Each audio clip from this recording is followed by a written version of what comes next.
بسم اللہ الرحمن الرحیم نحمدہ ونصلی ونسلم علی رسولہ الکریم۔ گزشتہ روز پرائم منسٹر ہاؤس میں ہونے والے پی ڈی ایم کے اجلاس کی شنیدہ کہ 2 نشستیں ہوئیں۔ پہلی نشست میں تمام سیاسی پارٹیاں، اتحادی پارٹیاں، اور دوسری نشست میں عسکری قیادت بھی موجود تھی۔ اچھا، جو اعلامیہ جاری کیا گیا، اعلامیے میں نے تھوڑا سا کل بھی ذکر کیا تھا، لیکن اب باقاعدہ اعلامیے میں عدلیہ پر دباؤ ڈالنے کی کوشش کی گئی۔ عدلیہ کو کہا گیا ہے کہ انصاف نہیں ہو رہا، دونوں پلڑے برابر نہیں ہیں۔ وزیر اعظم کی موجودگی میں پاکستان کی اعلیٰ عدالت پہ عدم اعتماد کا اظہار کر دیا گیا۔ میرا خیال تو یہ ہے، واللہ عالم کا قانوندان کیا رائے دیتے ہیں، میرا خیال تو یہ ہے کہ وزیر اعظم پہ توہین عدالت لگنی چاہیے، اس لیے کہ ایک منظم منصوبے کے تحت وزیر اعظم کی قیادت میں سپریم کورٹ پہ حملہ ہو رہا ہے۔ ایک حملہ نواز شریف کے دور میں ہوا تھا اور ایک حملہ اب دوبارہ شروع ہے۔ ایک طرف سے مریم صاحبہ بولتی ہیں، دوسری طرف سے مریم اورنگزیب بولتی ہے، تیسری طرف سے جوید لطیف بولتا ہے، اور وزیر اعظم صاحب خود بھی اور مولانا صاحب بھی کہتے ہیں، اور کبھی کبھی بلاول بھٹو زرداری بھی فرماتے ہیں جی عدلیہ مرضی کے فیصلے کر رہی ہے، ضمانتیں مل رہی ہیں، فلاں ہو رہا ہے فلاں۔ ایک طرف جھوٹے مقدمات قائم کیے ہوئے ہیں، اور ظاہر ہے کہ عدالتیں ریلیف دیں گی، اور وہ عدالتیں بھی ریلیف کیسا دے رہی ہیں؟ ہر جج کہہ رہا ہے کہ میری بارگاہ میں حاضر کرو پہلے۔ وہ کہتے ہیں جان کو خطرہ، وہ کہتے ہیں ہوتا ہے تو ہوتا رہے، ہمیں کیا پرواہ ہے۔ اور 2-3 دفعہ عدالت بلا کے سارا کچھ دیکھ بھی بیٹھی ہے، اس کے باوجود بھی ججوں کی ضد ہے، جس سے پاکستان کے عوام بھی مشکوک ہو گئے۔ لیکن یہ ایک منصوبے کے تحت بڑی ڈٹائی کے ساتھ روز کہتے ہیں جی وہ لاڈلے ہیں، عدلیہ میں ضمانتیں ان کو مل رہی ہیں، تو اس پہ میں گفتگو تو کر چکا ہوں پہلے بھی، لیکن آج صرف اتنا مطالبہ کر رہا ہوں کہ سپریم کورٹ کو اس پہ از خود نوٹس لینا چاہیے۔ اگر عدلیہ کو اتنا بدنام کر دیا گیا تو پاکستان میں آئین کی بالادستی کا خواب بالکل ادھورا رہ جائے گا۔ کون کروائے گا پورا؟ اب یہ عدلیہ سے ناراض کیوں ہیں؟ ان کے 2-3 فیصلے ان کی مرضی کے نہیں آئے۔ یہ چاہتے تھے الیکشن نہ ہو 2 صوبوں کا بھی، 90 روز کے اندر تو الیکشن انہوں نے نہیں ہونے دیا۔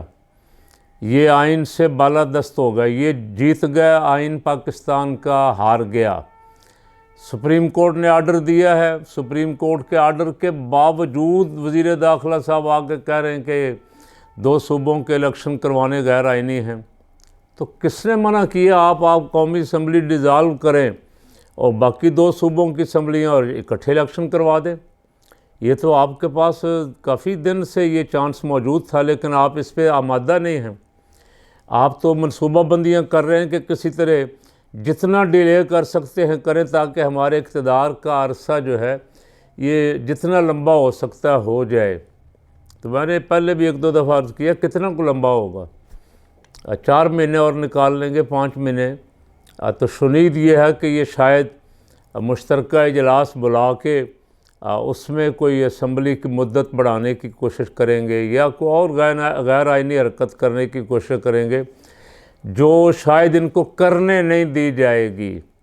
اس کی کوئی صورت نہیں ہے کہ ان کو ایک کھلی چھٹی مل جائے۔ دوسرا، انہوں نے جس بات پہ غور فرمایا کہ کسی طرح پی ٹی آئی کو بین کر دیا جائے، دہشت گرد تنظیم قرار دے دیا جائے، عمران خان کو نااہل کر دیا جائے، پی ٹی آئی پہ پابندی لگا دی جائے، اور ہم اکیلے رہ جائیں، اور محترمہ مرضی سے پھر گھومیں پھریں جلسوں میں، تالیاں بجائیں، ناچیں گائیں، اور کہیں کہ ہم ہی صرف لیڈر ہیں، یا بلاول ہے یا مریم صاحبہ ہیں، ان دونوں میں سے جس کا انتخاب کرنا ہے کر لیں، اور تھوڑے بہت جو ہیں وہ مولانا فضل الرحمان صاحب کو بھی خبر پختونخوا والے دے دیں، جو آپ تیار نہیں ہیں ووٹ دینے کو۔ یہ منصوبہ ہے۔ تو اس پہ آئینی ماہرین کہہ رہے ہیں اگر انہوں نے کوئی اس طرح کی حرکت کی پابندی لگانے والی. اچھا ساتھ جو کل خبر چھپی نا کہ اس پہ غور ہوا ہے, چھوٹی سی خبر یہ چھوڑی گئی کہ پیپل پارٹی اس پہ راضی نہیں ہے. لیکن پیپل پارٹی اگر راضی نہیں ہے تو پیپل پارٹی کو بولنا چاہیے نا, کسی کا بیان نہیں آیا. اندر کھاتے سب ملے ہوئے, باہر اپنی اپنی ساکھ بچانے کے لیے اس طرح کی خبریں چھوڑتے. جس زرداری صاحب راضی نہیں ہیں, بلاول راضی نہیں ہے, باہر آ کے پریس کانفرنس کریں, بتائیں قوم کو کہ یہ پابندیاں لگانے والا کام ٹھیک نہیں ہے, یہ چلے گا نہیں, سپریم کورٹ اس کو اڑا دے گی, ذلیل ہوں گے, پھر پوری حکومت جائے گی. لیکن باہر آ کے بولنے کو تیار نہیں ہے. خبریں اپنا اپنا دامن بچانے کے لیے سب اپنی اپنی گیم کر رہے ہیں. تو آپ کو شاید یاد ہو میرے سننے والوں کو کہ جب لبیک پہ پابندی لگی تھی عمران دور میں, تو فقیر نے اس وقت کہا تھا, اس شیخ رشید وزیر داخلہ تھا, میں نے کہا تھا شیخ رشید یہ تمہاری پابندی اڑ جائے گی, عدالت اٹھا کے اسے باہر پھینک دے گی اور پھر تم ذلیل ہوگے. اس سے بہتر ہے یہ پابندی لگاؤ نا, اس لیے کہ تمہارے پاس کوئی مواد نہیں ہے.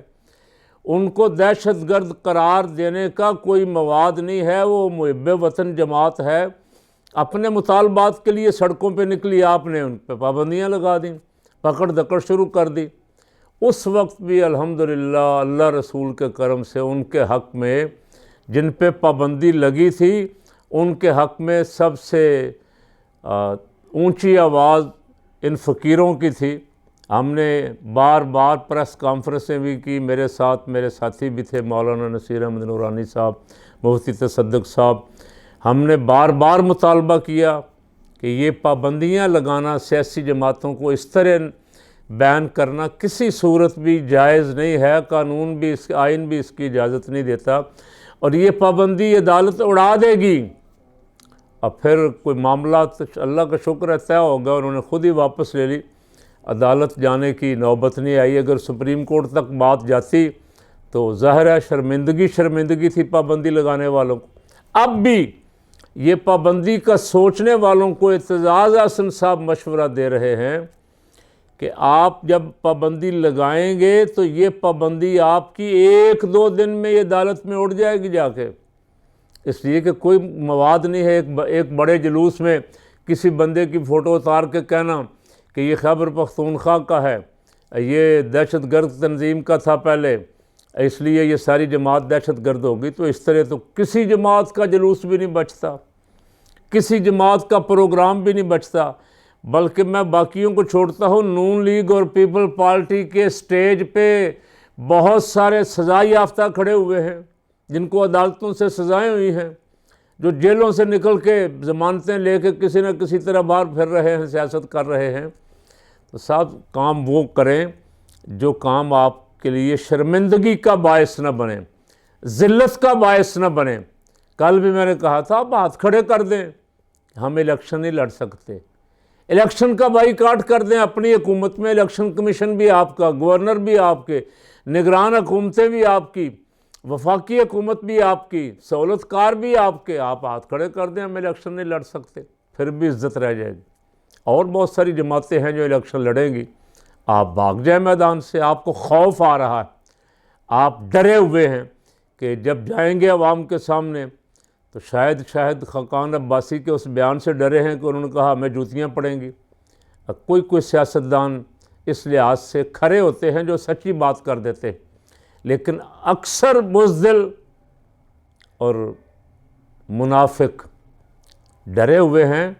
پتہ ہے اس وقت اس کی مقبولیت زیادہ ہے, لیکن کہتے نہیں ہیں, کہتے جھوٹ ہیں, لگاتے الزامات ہیں, قوم کو دھوکہ دیتے ہیں, قوم کو بیوقوف بنانے کی کوشش کرتے ہیں. اچھا آخری بات یہ کرتا ہوں کہ تم جو کرنا ہے کر لو, جس دن الیکشن کے میدان میں آؤ گے پھر عوام بھی جو کرنا کر لے گی. آپ کو سمجھ آ جائے گی کہ عوام کو دھوکہ کس طرح دیا جاتا ہے. یہ جو غلط اقدامات اٹھانا چاہ رہے ہیں, صدیق جان کو کل نامعلوم افراد نے اٹھایا, ساری رات اور سارا دن پولیس نہیں مانی کہ وہ کہاں ہے. ابھی شام کو مجھے کو بتا رہا تھا کہ شاید کسی پولیس تھانے شانے سے کوئی خبر آئی کہ انہوں نے کہا ہمارے پاس ہے، اس لیے کہ اب خطرہ ہے کہ عدالت کہے گی لاؤ بھائی کہاں ہے بندہ، کون ہے نامعلوم، تو اس خوف سے ڈرتے ہوئے ان نامعلوم نے اسے کسی پولیس کے حوالے کر دیا ہوگا۔ پولیس بیچاری قربانی کا بکرا بنتی۔ اللہ تعالیٰ اس ملک کے حال پہ رحم فرمایا۔ اب یہاں صحافی بھی آزاد نہیں ہیں، بولنے والے بھی آزاد نہیں ہیں۔ اللہ تعالیٰ اس ملک کی حفاظت فرمائے۔